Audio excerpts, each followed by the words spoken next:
बंगाल बदल गया है। जिस राज्य में सालों से एक ही चेहरा सत्ता का प्रतीक था, आज वहां नई सरकार शपथ ले रही है। लेकिन सवाल सिर्फ इतना नहीं है कि कौन जीता, असल सवाल है क्या चुनाव सिर्फ वोट से जीता गया या वोटर लिस्ट से ही खेल शुरू हो गया था।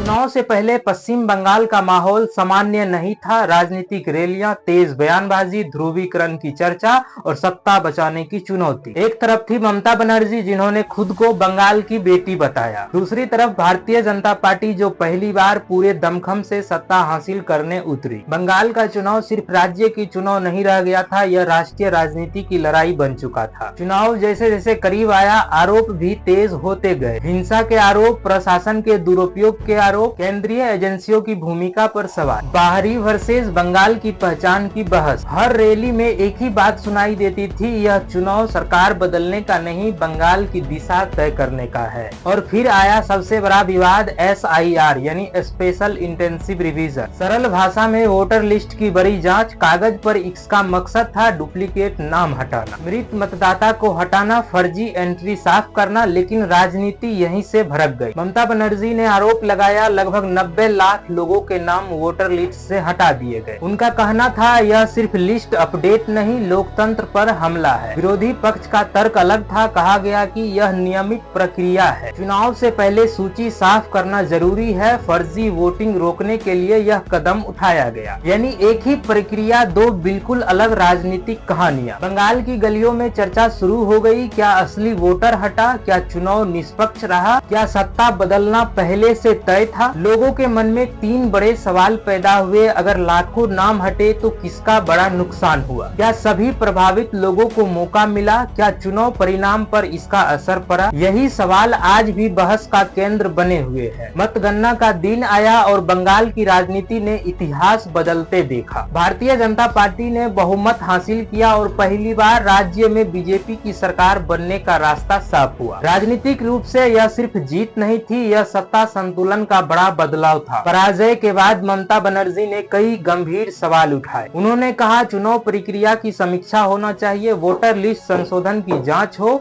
लोकतंत्र की निष्पक्षता पर सवाल उठे। उनकी नाराजगी सिर्फ हार की नहीं थी, बल्कि चुनाव प्रक्रिया को लेकर थी। और अब नई सरकार ने शपथ ले ली, नई कैबिनेट, नई नीतियां, नई शुरुआत। शपथ ग्रहण समारोह में शक्ति प्रदर्शन भी था और संदेश भी। बंगाल की राजनीति नए दौर में प्रवेश कर चुकी है, लेकिन सड़कों और चाय की दुकानों पर चर्चा अभी खत्म नहीं हुई। आज आम लोग जानना चाहते हैं, क्या लोकतंत्र सिर्फ परिणाम है या प्रक्रिया भी उतनी ही जरूरी है। क्या वोटर लिस्ट की सफाई जरूरी थी या इससे भरोसा कमजोर हुआ। क्या नई सरकार बदलाव ला पाएगी या राजनीतिक टकराव जारी रहेगा। बंगाल की कहानी सिर्फ चुनाव की कहानी नहीं है, यह भरोसे की कहानी है। लोकतंत्र की ताकत सिर्फ जीत में नहीं, बल्कि उस विश्वास में होती है कि हर वोट मायने रखता है। आज सरकार बदल गई है, लेकिन असली परीक्षा अब शुरू हुई है, क्योंकि जनता देख रही है, सवाल पूछ रही है और जवाब इंतजार में है। बंगाल ने फैसला दे दिया है, अब इतिहास तय करेगा यह बदलाव था या शुरुआत किसी नई बहस की।